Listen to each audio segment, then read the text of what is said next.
I started the violin when I was 3 years old, and I got my first violin when I was 7 months old. My mom tells me stories that when I was really young, I would wrap my little violin up in a blanket, and I would kiss it goodnight, and I would rock it to sleep, and it was just like my best friend. Whenever we would have like family come over or even friends come over, I used to just hold up my violin to them, and even before I could say the words tune it, I would just hold up the violin to them and I would expect them to tune my violins that I could play for them.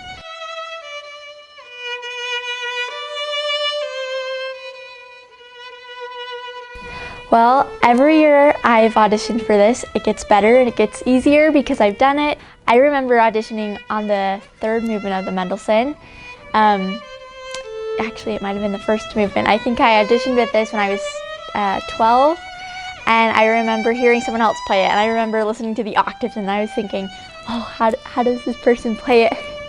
And I was really nervous. But the last time, this most recent time, I really have learned to just enjoy myself on the stage and just to have fun with it, and just pretend like it's a performance instead of people are judging you on the way you play. And I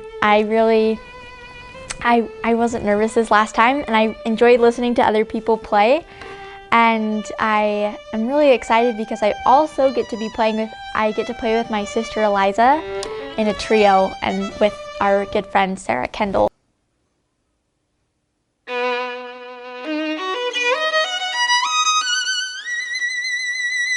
I'm really excited to play the Mendelssohn with the Utah Symphony because I feel like there's a different energy than playing with the piano. I'm looking forward to it. I think it'll be a really fun and memorable experience that I think I'll remember for the rest of my life. And I also have felt like I've grown as a performer, and also knowing how to prepare for this kind of thing. Just knowing that practicing, you can't practice overnight and be ready for the next day to compete. I've learned that it's a process every day, like brushing your teeth, and I feel like working towards Salute to Youth, this goal just to keep you, my teacher says it keeps you musically in shape when you do things like this. And so I felt like that as I've prepared for these competitions.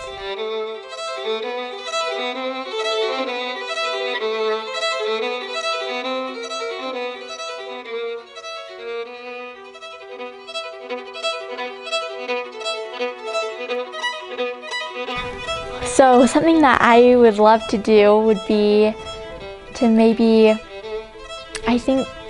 start like a humanitarian foundation with music and teach kids music all around the world. And I would also maybe like to record for Disney, or I think soloing in front of orchestras would be great too. I think teaching would be good, but I think my first choice would be to do Disney music, or just teach other kids different kinds of music on the violin.